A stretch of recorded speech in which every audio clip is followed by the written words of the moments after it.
Welcome to the AT Parenting Survival Podcast, where you get help and guidance through the chaos of parenting a child with anxiety or OCD. This show is for educational purposes and is not intended to replace the guidance of a qualified professional. Here's your host, child therapist, Natasha Daniels. Well, hello there, and welcome to another episode of the AT Parenting Survival Podcast. Today, we're going to be talking about one of my most passionate topics. I have a few of them actually, which is social anxiety. And the reason why this is so passionate is because it's a disorder that I've had my entire life, and I'm raising 3 kids with social anxiety. They all have lots of other things going on, but social anxiety is definitely a family affair at my house. And I was excited to meet Dr. Mallory, who I actually met through the Childhood Collective, which is a great, fantastic website. And they actually have a podcast too, because we were collaborating and I was tapping into their expertise around ADHD when kind of just randomly we started talking and Lori brought up that she has social anxiety. And I was like, me too. You should come on my podcast. Would you feel comfortable coming on my podcast and sharing your experience? And she graciously agreed to do that, which I appreciate because sometimes it's hard to take off our clinical hat, our professional hat, and be vulnerable and share our own stories with our own mental health struggles. But I think those are the most powerful stories to tell because they help normalize these struggles on a deeper level to say, here I am, a therapist. I have all the right tools. I know what to do. I struggle with this too. And I do feel like that's just very normalizing. And I also think hearing other people's lived experience with various mental health issues is a great way to feel empowered, to learn, to feel like you're not alone.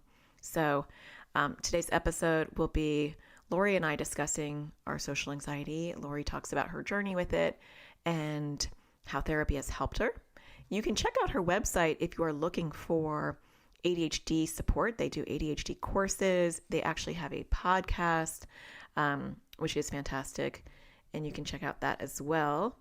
And let me leave a link. It's thechildhoodcollective.com. So check that out.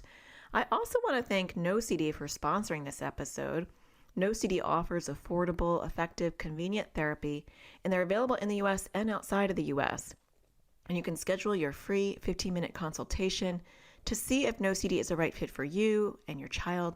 Just go to treatmyocd.com. That's treatmyocd.com, and I will leave a link in the show notes for that as well.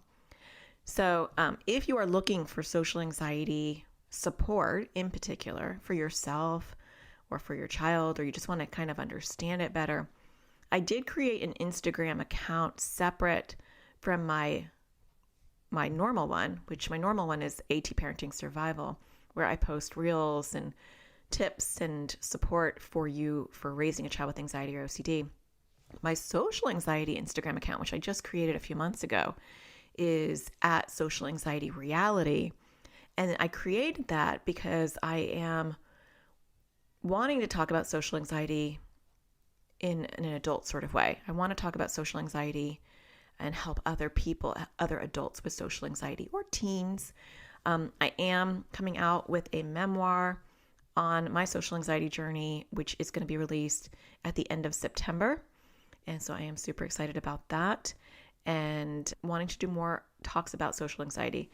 The memoir, if you are wanting to know more about that, just follow me at Social Anxiety Reality, because that's really the area that I'm going to start talking about the book when it comes out, because it is a memoir. It's not a children's book.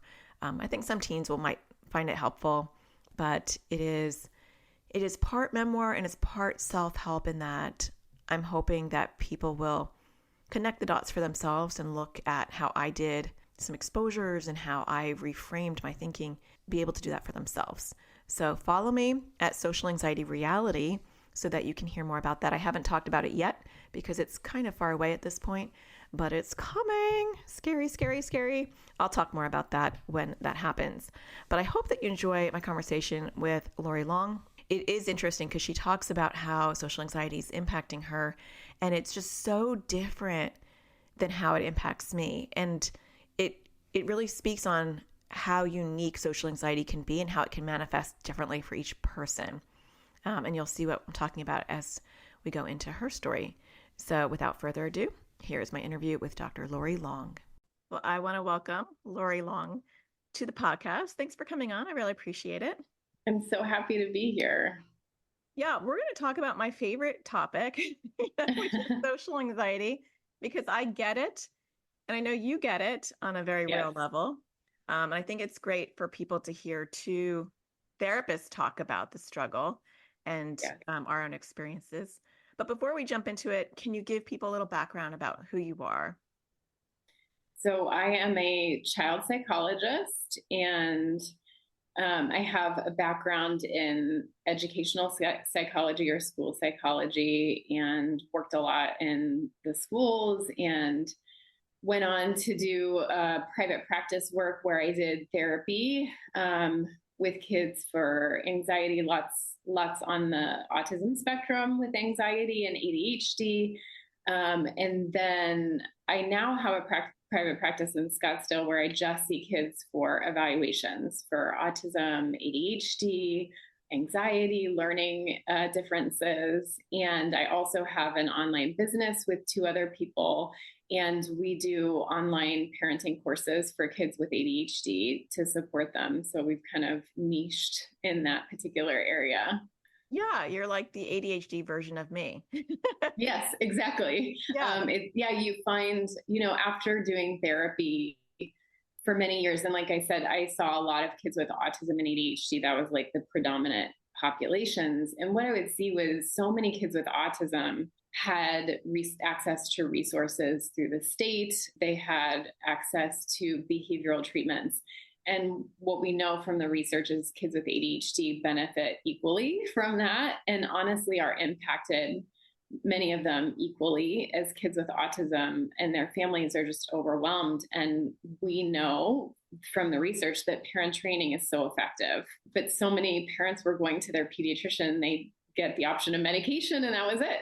So I knew that there was such a need out there for parents to get more information. And then COVID hit, and that need grew, where it was like, now kids aren't even getting therapy. And there's just, you see it too. Much of the change happens when we educate parents. So yeah, absolutely. And then you also have a podcast. Yes, we just started the podcast in the last year, which has been a labor of love. And we just try and give tips and tricks for parenting ADHD. What's the podcast called? It's called Shining with ADHD. Oh, I didn't even realize that was the name of it. Yeah. And yes. I had you guys on my podcast. And so I will leave that link in the show notes for just a talk on ADHD and how to support parents. That's how we met, was just collaborating and, sharing information. But then I was like, we just started to talk, and you were talking about your social anxiety. Whenever I find anybody with social anxiety, I'm like, what? And then so I asked you if you could come on the podcast to talk about it, which I think is very brave, because it's I don't know if you feel this way, but when I'm talking about the things that like I am an expert at, I'm using air quotes here. I feel really confident, and so like I can talk with that therapist hat on. And then the minute, I've obviously like gotten used to it because it's kind of my style to be very personal and organic. But when you shift to like your own stuff, it's harder. It's way harder. Yeah. Like I'm definitely, it causes me anxiety to talk about my anxiety. So it's good. This is a good, as my therapist would say, a good behavioral experiment for me to come on here and talk about it. Well, and I think sometimes it helps, to help other people. So when we talk about our own vulnerabilities or our own struggles, and we're helping other people, it can actually be so therapeutic. I found that too, where. Absolutely. So let's just talk about, I think this will really help first of all, a lot of parents that listen to this do have social anxiety, and or, are raising kids with social anxiety, and getting a window into what that feels like, I think it's really a two-parter. I think it's to help normalize and validate it for those that are struggling, but also to give a little window to parents who are trying to help their kids with social anxiety as well. So when did you start to notice that it was a problem? I mean, it's been a problem my whole life, probably. And it, again, these things run in families. So it's always been something that on my maternal side of the family, everyone has struggled with. And so when I was growing up, it was always just us joking about how we could never pee in public, or if we'd run into somebody that we knew when we were at a store, we'd hide immediately. Or like I would joke about how in high school, I basically wear sweats to the pool to like cover my entire body, like, because I was, or just excessive shyness, that I was a really shy kid, and I was homeschooled up until high school. For the most part, I went to some kind of smaller schools prior to that. And I guess I kind of always just saw it as, oh, I was homeschooled. And so I didn't have as many social experiences. And so I was just more anxious and shy as a result of that. Right. But it never kind of went away. And I remember in college, I had to do presentations. And I ended up doing an honors thesis where I did research. And I was at like a campus of Ohio State, which was out in the country and was a smaller campus. And I had to go to the main campus, which was huge, and present in front of like all of these other people. And, if I kind of looked at my core fear over my entire life, it was this feeling of incompetence, that I'm incompetent. And I remember giving that presentation and my friend saying, "Oh my gosh, you were so nervous. Your voice was shaky." And it was painful. Like I felt so anxious. And I remember that's really probably the first time that this anxiety started, about people noticing my shaky voice, people noticing that I'm anxious in a performance type of situation. And, again, as I went into grad school, I remember like, it's normal for people to have performance anxiety giving a presentation. Like, what is it, like 60 or 70% of people have anxiety over it. But it's not normal to like 6 months in advance of giving a presentation start to have like horrible anxiety about it, right?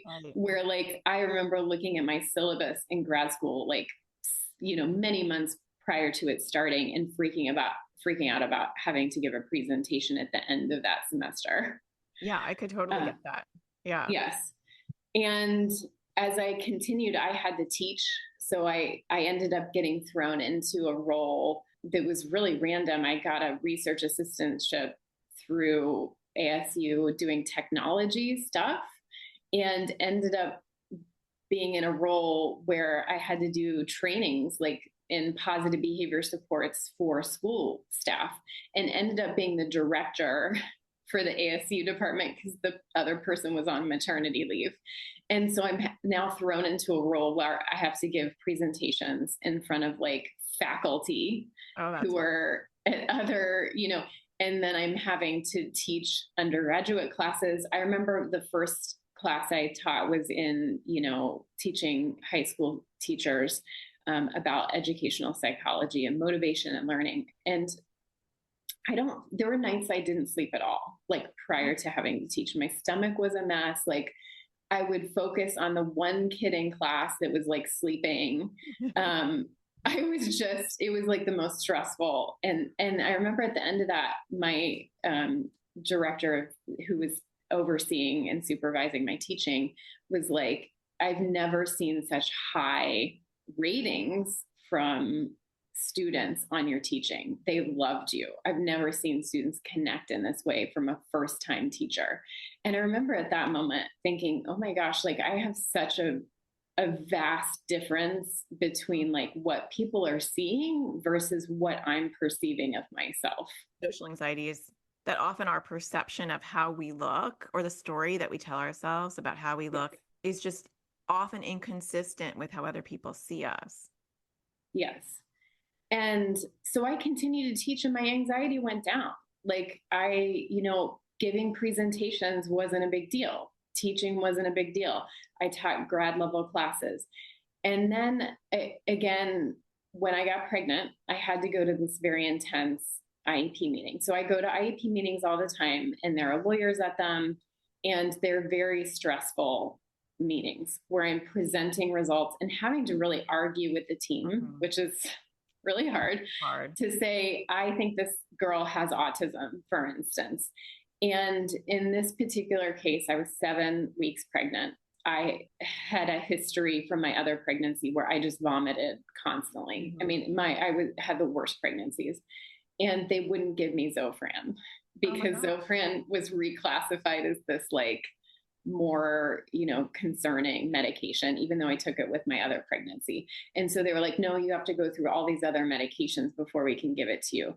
And so I'm going into this meeting thinking I'm going to vomit, like, and like a legitimate fear because I was like vomiting every afternoon.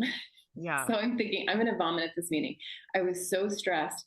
I start talking and all of a sudden I'm just like, I have an anxiety attack at this meeting in front of like 20 different people.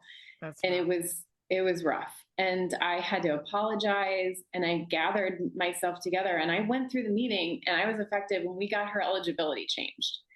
But all I remember from that meeting was how incompetent I was. I didn't charge the mom, even though it was like 3 hours of my time and I drove 30 minutes to go to this meeting.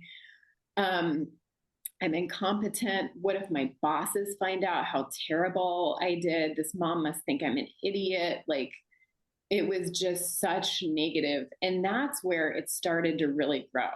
And it started to really grow then because I started to engage in avoidance. So anytime there was an opportunity to do an IEP meeting, I was like, no, I can't do it. And I'd avoid.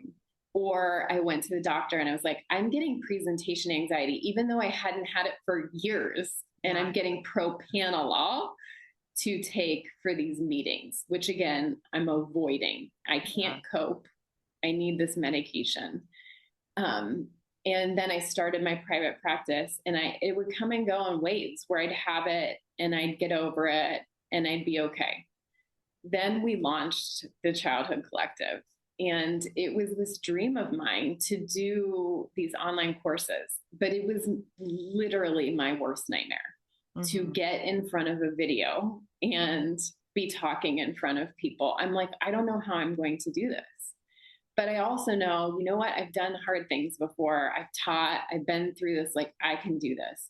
The day we launched the Childhood Collective, I went to a networking meeting and I got anxious because I'm feeling like I'm not as good as these other people. It's in the business world, they call it imposter syndrome, right?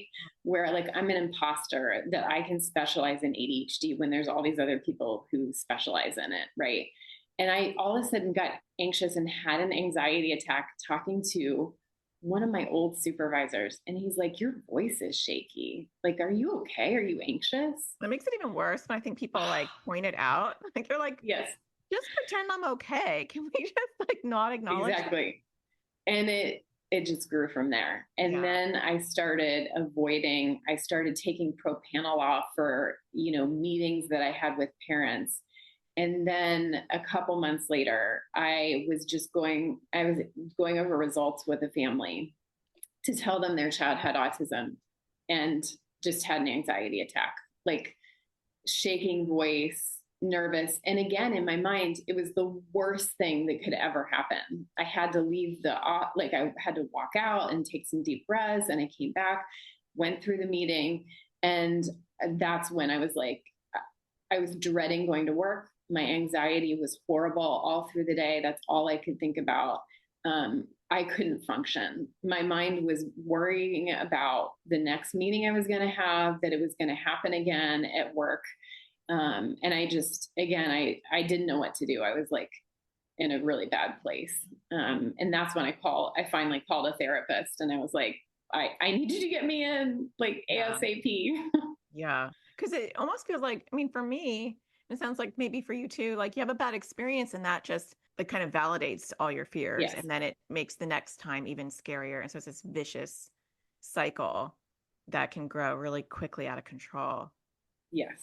And it grew quickly. And it was, like, I don't think I had ever in my life experienced like what an anxiety disorder feels like, where it's like, you can't think about anything else all day long. And I remember going into my doctor and she was wanting to put me on Lexapro. And I was like, but I don't, it's like this very specific anxiety. Like it's really just about presenting, right? And she's like, yeah, but you're worrying about it all day long, every day. Right. Right. And I was like, oh my gosh, you're right. And I remember like doing some research and kind of looking at, and maybe you can correct me if I'm wrong on this, but looking at social anxiety treatment, and it's equally as effective to either take medication or do therapy, but not like, it's not better to do both. Is that correct? So I was kind of like, you know what? I know what's going on in me. Like, I know like, at least I'm a psychologist. I know this is social anxiety. I know that I need treatment either way. So I decided to like go all in with therapy. And that was in February of 2020. So you know what happened the next month? COVID hit. Yeah. And then everything became, well, I don't know if that's a good thing or a bad, I mean, COVID, obviously a bad thing, but like, and I was talking about this on my social anxiety Instagram account. I was talking about how like COVID kind of made this little haven for social anxiety in some ways, because we didn't have to go out. We didn't have to do these things. But then someone made a comment, which I actually thought was pretty interesting, where they're like, made it worse for me because I had to do all these Zoom meetings, and Zoom was like overwhelming for them. And I do remember Zoom meetings being overwhelming for me, like when I first went on Zoom, but it was before COVID. Yeah. So when COVID hit, then do you do virtual therapy? Yeah. So I think we all went to Zoom a lot. And my therapist, it was like a really long drive to go see her because there's like not very many people, again, that specialize in social anxiety. So it was a long drive, and I have 2 young kids, and it was kind of craziness. So I ended up doing my therapy, a lot of it over Zoom at that point, which was more convenient for me. But it made it trickier for me to treat it, because for me, doing a Zooming was sort of a layer of protection. Yeah, there was a little bit of safetyness to it where people can't see my voice as much and hear me, and there's a little bit of a space. So I actually feel like it probably, like I would have probably been able to treat it more quickly had that not happened. yeah, I feel the same. It's interesting because social anxiety, I think people don't realize that social anxiety it can look so different in each person. Yes. And a lot of times I think people think social anxiety is just shyness, or it's just a lack of social skills. And really, it's the fear of judgment and criticism. I mean, if you had to summarize social anxiety, it's the fear of judgment and criticism. My social anxiety is totally opposite of yours. It's like fascinating because I mean, we've never talked about it. I just said, let's come on the podcast. We'll just talk about it on the podcast. So I've never heard your story before, but mine is completely opposite. I mean, I've got the FOMO, like the fear of, I've got imposter syndrome. I think everybody has a flavor of that, but mine is all social. Like if I'm in my professional realm, that's kind of when I started started this episode, I was saying this, like if I'm in my professional realm, I feel confident because I feel like I have something to say to teach you. But if you put me in a party, I will be so in my head and I'll feel overwhelmed. I won't be able to last, like that's my nightmare, and I'll avoid that. Like if someone's like, hey, come out into this group of friends, where I'm like, I'd rather die. It's like, well, and I would say I definitely had that also. And I think that got better, I think, with age, where those things just didn't bother me as much. But when my performance anxiety got really bad, I had anxiety just having a conversation with friends, like close friends, which was weird. But yeah, I mean, I definitely experienced that as well. Yeah, that is my number one. And then my kids all have social anxiety. All 3 of them actually do. And and it's just so highly genetic, but it's weird because you were saying when you grew up, like everybody seemed to have it, and they kind of helped normalize it. Yes. No one in my family had social anxiety. They had mental health issues. And so there's that genetic component there, but it didn't manifest in social anxiety. So I was always kind of the oddball, where it was like, why is she throwing up before school? And I remember in college, because I had an 8th grade teacher who made us read, and like my social anxiety clung onto it. And it was like, I am incompetent, kind of similar theme. Yes. Like, I'm going to mispronounce a word and people are going to really figure out that I'm stupid. Yeah. And so from 8th grade on, if I knew I had to read, and I would think about it 24/7, like, is this a situation where I'm going to have to read out loud, which is so bizarre. Yes. Yeah. But there'd be more times than not where there would be a situation. And in college, I dropped classes because there were professors that would make you read. And I'd be like, I can't stay in this class because I can't read. Yeah. So I totally get that, where it's like a very specific thing. But then, and even when I went online and I would be like doing a Zoom call or something and I have to read the comments or like read them out loud. Initially, that was really overwhelming to me because I was like, what if I stumble on a word and people are going to think I'm an idiot? Now I embrace that. And when I did my podcast, people would email me and would say, you mispronounced this word, or you said this wrong, or this is how you pronounce it. And it would be really triggering for my social anxiety, where I'd be like, right. I got angry and I was like, what kind of person takes their time? Right. And I was like, okay, that's a them problem, not a me problem. So now if I mispronounce something, I kind of make fun of myself in the podcast. It's actually been kind of therapeutic. But I get a lot of what you're saying. So can you talk about what the therapy looked like and how it helped? At first it was really kind of managing the feelings in the moment, because I just was like, I don't know what to do, like, because I'm literally having anxiety attacks. And there were times when I'd almost like disassociate. The anxiety was so high where it felt like I was just like watching myself. Yeah. Where I would almost panic that much. And it's so crazy to like talk about it now, because I think like it seems so silly, right? But in the moment, like the anxiety is so overwhelming. It just feels like I can't cope with this. And so my therapist, really the first few sessions, was one, helping me understand like what was happening in my body and knowing like why it was happening, which was helpful. And then also understanding what to do about it, and helping me understand when I'm doing those talks, I'm hyper focusing on my internal symptoms, and I'm not thinking about what my role is in this situation. And my role and who I am is to like impart this knowledge to a parent. That's what I'm there for. They're there to hear that. And I need to focus on that role. And so part of it was having like doing practices, even like not in therapy, but in therapy as well, of like refocusing my attention on the other person. Because what was happening is I was focusing all of my attention 100% on every physical symptom in my body and worrying about it, instead of focusing my attention on the other person. So that was honestly like a really helpful practice. But when your anxiety is like at a 10, it's really hard to do that. It is. It is. It is really hard to refocus your attention.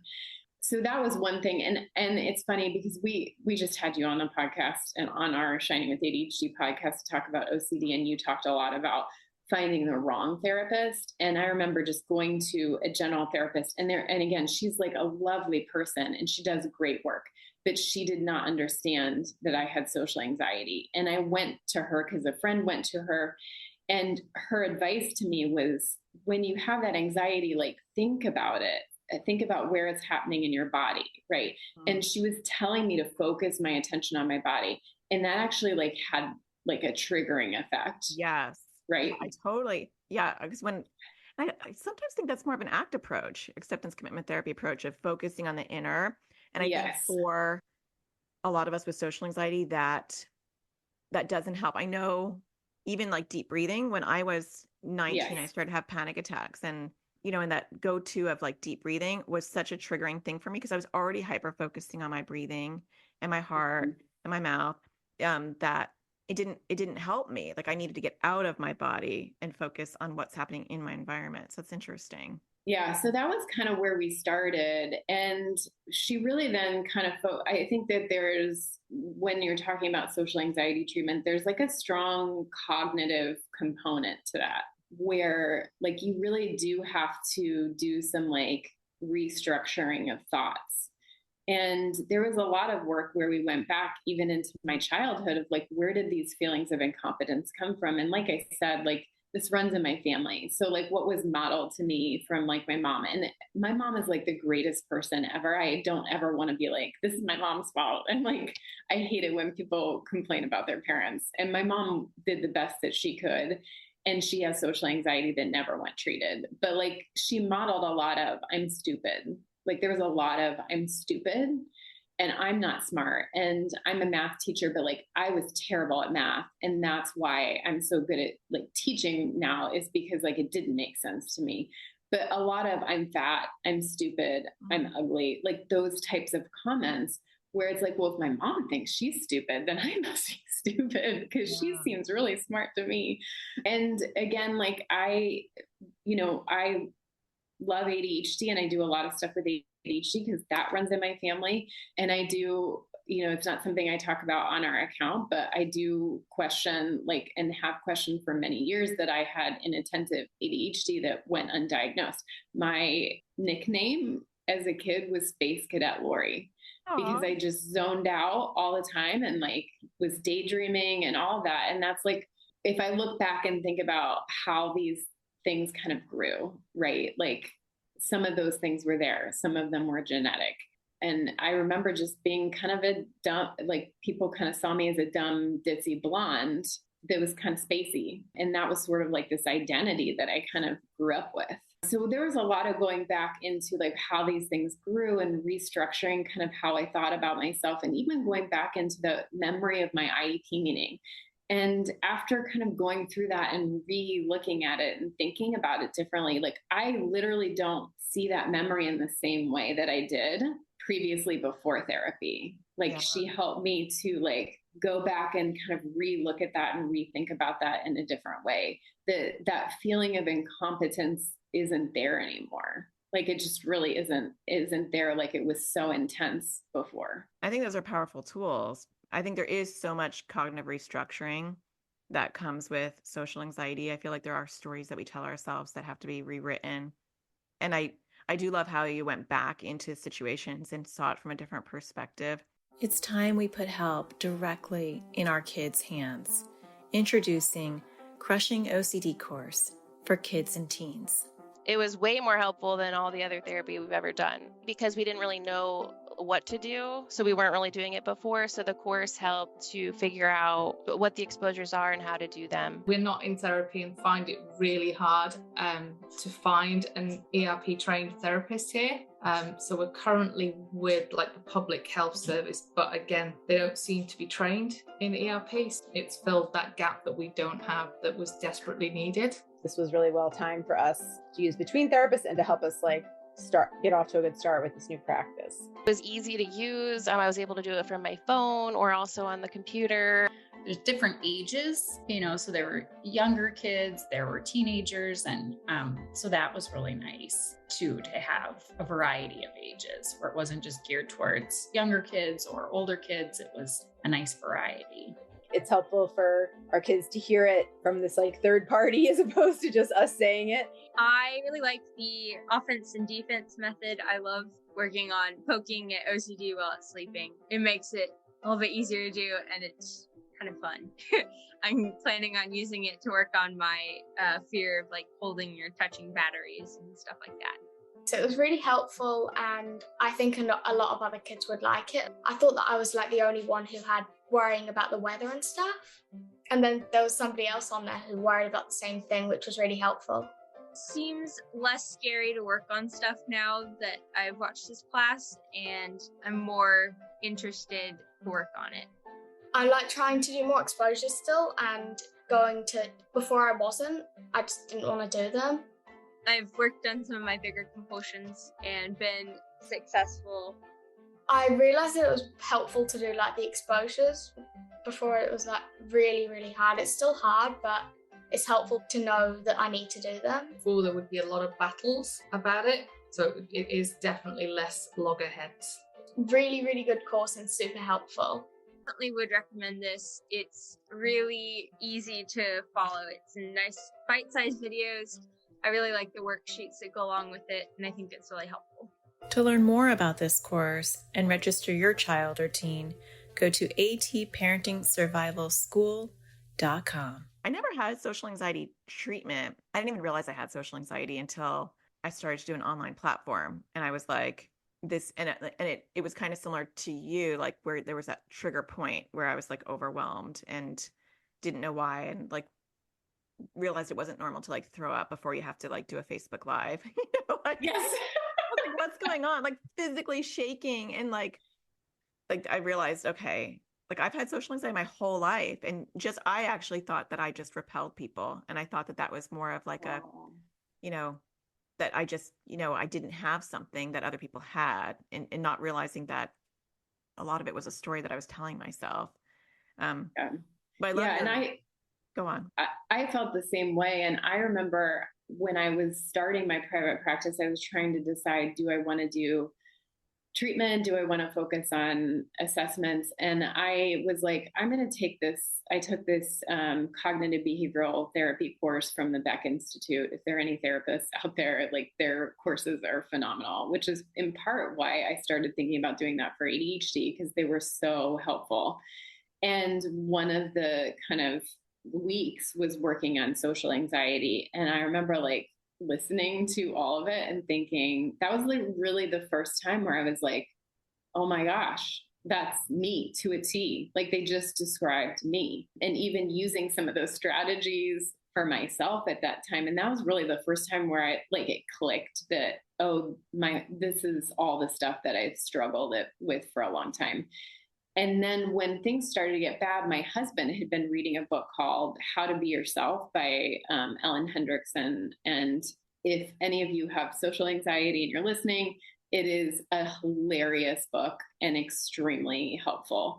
And I found like the tools were really helpful. It did not replace therapy though. Like I couldn't have read that book and been like, okay, I'm good. I definitely needed therapy at that time, but it was very comforting to read all the different stories about things that people went through, and also the hope that these things can change. And also understand too, like when I was doing therapy, like why it's helpful and the why behind a lot of it. Yeah, I'm definitely going to read that. I haven't read it yet, but it sounds really good.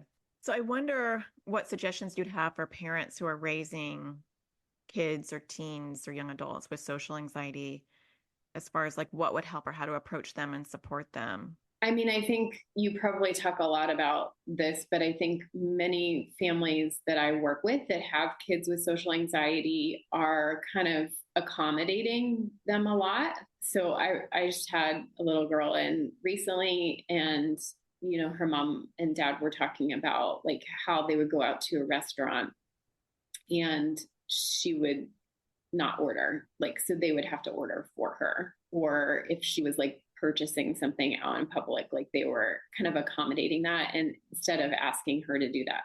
Again, I think it's hard because it's, if you stop those accommodations, sometimes it is like too much for certain kids to be able to do that. Like their anxiety is so high, they're just not capable of it. And that's where therapy is helpful to get to them, to get them to a point where they can do those things and feel successful at it. So, but I do see a lot of parents who are just kind of doing those things for their kids because they think that they're helping, but it's actually kind of making some of those symptoms a little bit worse.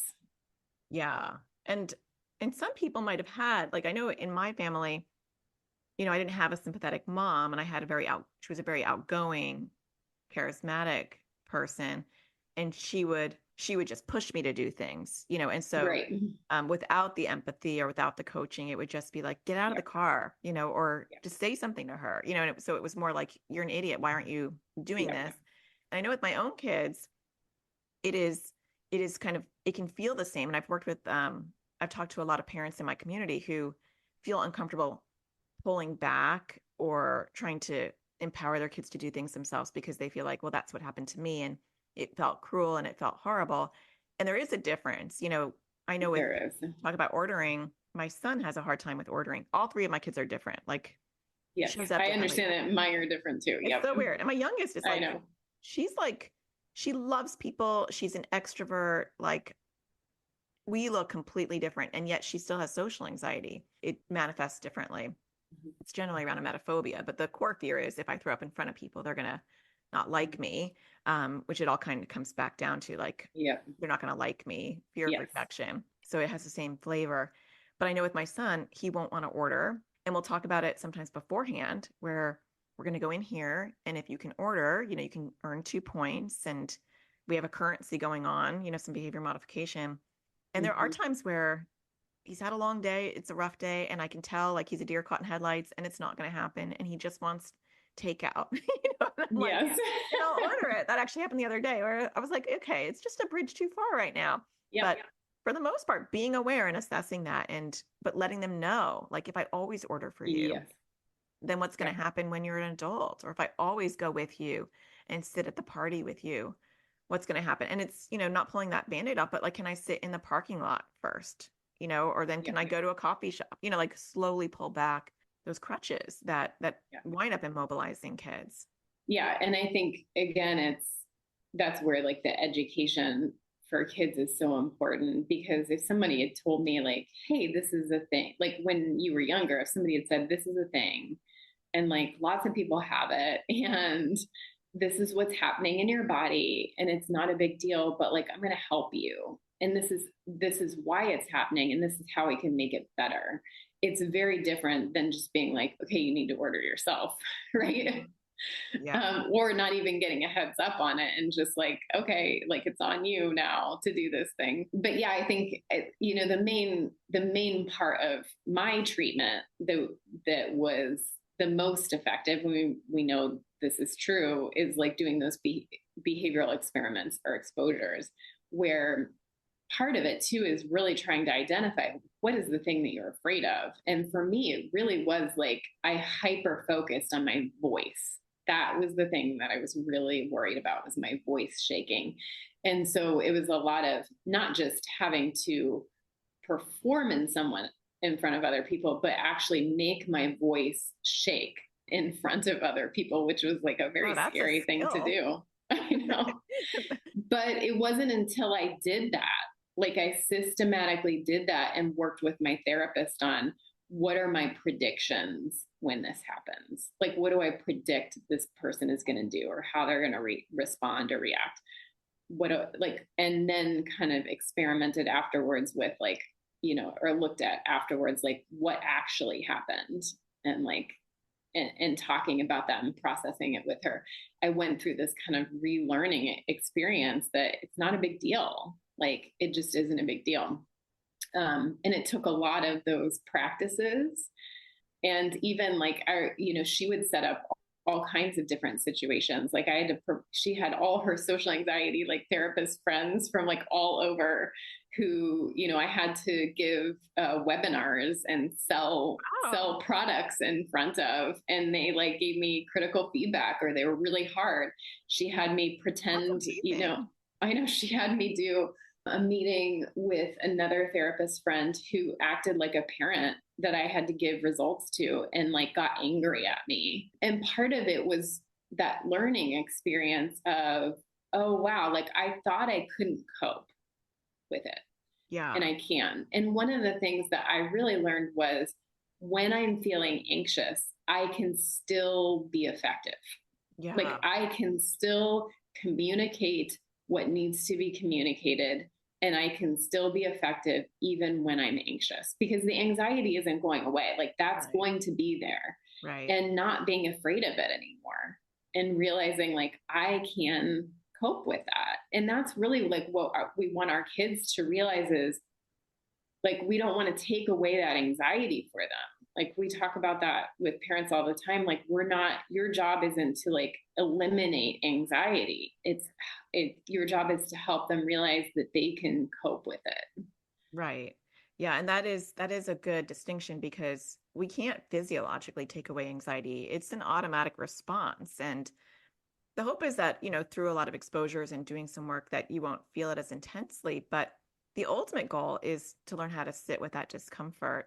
Yeah. And I know it's interesting when you talk about these behavioral experiments, because I didn't have a therapist, but I started to do hierarchies myself, and I started to set up exposures, because I felt like I knew exactly what I needed to do, and I knew how to do it. My worst case scenarios would come true. I would do exposures, and for me, it was like, so I remember I signed up for a training where I'd have to go to another state. And normally my husband would go with me because he was totally my like cushion. And I was like, no, I'll go by myself.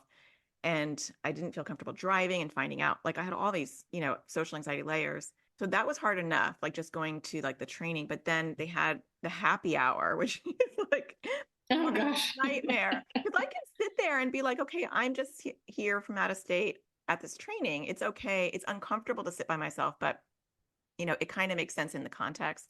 But then the happy hour and that little nagging voice was like, you have to go to that. Like, that's why we're here. Like, that's exactly what, yeah. the non-structured, and it was horrible. I mean, it was a bad experience, and normally when I put myself in social situations where I don't know anyone, it is a bad experience. Everything that I'm worried about does come true. No one comes up and talks to me. I sit awkwardly. I don't know how long I can stay. I have to sit with that discomfort. But I think the goal, and what I realized through my own weird journey, is that I will always feel uncomfortable in non-structured social activities, but that I can get through it. That I can handle sitting there, I can handle doing that, and I can survive. And I think sometimes we think the anticipation is we're going to get rid of the anxiety, or it's going to go swimmingly. We're going to prove our social anxiety wrong. And I try to tell people the goal isn't to prove social anxiety wrong per se. The goal is to say, even if the worst case scenario happens to you, which for me, it like actually probably will happen because I don't do anything to help myself, that I can get through it and it will be okay. Yeah. And I do, I mean, again, like I relate to you. And if I have to go, I went to like this big group thing for my kids ice skating and I didn't know anyone. And part of it is when you see your kids with the same struggles. Like my daughter, my oldest, has always struggled with like initiating or interacting with other kids. And I go to it and my oldest has gotten so much better about it where she joined the other kids. But my youngest was like clinging to me, wouldn't talk, wouldn't go near the other kids. And she's like a really social kid. And I realized like I have to model something different. Like I have to model like doing this thing that's like I'm uncomfortable with, that I assume like these moms are going to think I'm weird or whatever. And I remember walking up to a mom and just like introducing myself, like there was a group of moms and I just walked up and introduced myself and like joined it. And I would never do like, that is just not a thing I would do. At the same time, I'm like, I have to model to my kids that I can do this. Like, cause I want them to do that. And if I want her to do that, I have to do it. And it's honestly having kids with social anxiety has like really opened my eyes to, I have to do this for them, not just me. Yeah. And it's a good point. Well, that's very brave. I don't think I would have done that. I didn't want to. There. I didn't want to. Modeled going. That's where I would have modeled. I can go to this. And I feel like, social anxiety is a journey. I don't think it's anything you get over. It's like, you learn to dance with it. And I know for me, and I wrote a memoir, it's coming out in September. And like in the book was actually very therapeutic because you were talking about going back to your younger self. Like the book goes and it bounces back to like me doing therapy with my younger versions of myself and talking about how I perceived it was actually maybe not accurate, and the skewed perspective, which that was therapy in and itself, actually writing this book. Yeah. But I forgot where I was going with that. I just lost my train of thought. Oh, I know what I was going to say. Recently, I find that I get frustrated when my social anxiety spikes really high again. Like it should be gone by now. Like I've done all these things, and I'm like, you got to be kidding me. Like, why does this bother me? Or why do I care? Because like, my ultimate goal is to be like, if people don't accept me, it doesn't matter. And I think part of me is trying to accept that I am a quiet, introverted person, except when I'm not, when I have a lot of energy and I just vibe with somebody, and that it's okay to sit by myself in a group. It's okay to go to like one of my kids' school events and sit in the cafeteria and not know anyone and not feel awkward or have to look at my phone and act like I'm busy or go to the bathroom because I don't want to sit there by myself. Yeah. But part of my new journey is just accepting that this is a part of me, and that beating up process of why does it still bother me is not helpful. And that it's going to be a journey. It's a daily practice, and that these things can be hard, and that's okay. We do the things that are still important to us because they do matter, and our kids are watching, and that kind of drives it. Yeah. And I think I spaced. Sorry. I know, I can't think. I remember my therapist saying, like, if that happens to you, just say, like, I'm having a senior moment. I find that really helpful. Like that's why I do my podcast. When I mispronounce something or I'm like, or if my dog barks, I'm just like, to be human, I think is actually, it like disarms social anxiety because when you put it out there and you're just like, yeah, I don't remember your name or, Yeah, I know. Power. Yeah. And I remember like, while this was going on, I talked about it on our stories and things on Instagram, through our Instagram. And I wrote a blog post that was about like my journey and like the first half of my social anxiety journey. And I never wrote the second half because I was like waiting to be like, oh, when I've like totally crushed my social anxiety, right? Yeah. And I never ended up writing the second part of it because I felt like, oh my gosh, like I'm not there yet. Right. And I had some people who like read it later and they're like, where's this part 2 of that? So I figured this podcast would be my part 2 to talk about like what my treatment looked like. But yeah, I mean, I think again, it's like it's a false reality to think like, oh, I'm going to eliminate it. And that's never the goal. Then the goal is never to just be like, oh, I don't have social anxiety anymore. Like I have social anxiety. It is a part of who I am, but it doesn't dictate my life anymore. Yeah. And it doesn't run my life. And I don't feel like an incompetent person anymore. Like that core fear, like really isn't a core fear that has a hold on my life anymore. And that's the important part. Are there situations where like something will happen and all of a sudden like my anxiety, like I have an anxiety attack almost in the moment? Yes. Like it'll come out of nowhere. And that will happen. But the good news is that I know what's happening in my body. And I also know like I can cope with it. I remember my therapist saying like, you'll know when you're like kind of ready is that you'll have an attitude of like, bring it. Like you'll be talking to your anxiety and you'll be like, bring it. Yeah. Like, and I'm not like, honestly, if I'm being truly honest, like I'm not there yet. And there are times when I can see it start to creep back in and I will literally go right back to my experiments where I'm like, okay. And my daughter and I talk about this because she has to do her exposures too. Mm-hmm. And we'll do them together. I'll be like, okay, well, when I do my meeting today, I'm going to make my voice shake. And it is like terrifying for me to do, but I'm going to do it because she's doing hard things too. And we can both do them together. So it's honestly, it's really hard being someone with anxiety who has kids with anxiety, but I think we can also like really understand our kids at a whole nother level that other people can't and help them cope with that. Yeah, I 100% agree. And I feel like it becomes a family. It's like a family culture. It's a family way of life. I mean, we talk about anxiety and OCD on a daily basis, and I'm part of that discussion. Or my kids will call me out. I'll say, oh, your pants look a little too short. Why don't you go back and change? And they'll be like, Mom, is that your social anxiety? Like, I'm 12. I can decide what I'm going to wear, and it's not a reflection of you. They'll say it in a kid way, but, it's because they know that, I'm being triggered. So I do feel like we could empower each other, do exposures together. I think that's all really helpful. Yeah. I mean, my oldest, who's kind of gone through therapy, will talk to my youngest and be like, that's your worry bully. You need to worry. And again, one of my kids, like she just this morning, like performed an entire poem that was like multiple pages long in front of like the headmaster of our school and all these like adults and did amazing. And that would like been wholly terrifying to me. Whereas my youngest, like she doing performance stuff is like really much harder for her. So like they do have different kinds of anxieties and they do kind of help each other. And we talk about like their worry bullies. Your worry bully's telling you can't do that. And what are you going to say back to them? Yeah, I love that. I think it's great when there's language and the whole family is like cheerleading each other on. Yeah. Well, thanks for coming on and sharing your story. I think that's so helpful. I just think people, for parents and just people in general, to hear two therapists who support others who also have their own struggles, it can just be very like humanizing and validating to hear the journey that people are on. On a separate side note, where can people find your website if they're interested in ADHD resources, which I'm sure they are? Yeah, so they can find our resources at thechildhoodcollective.com.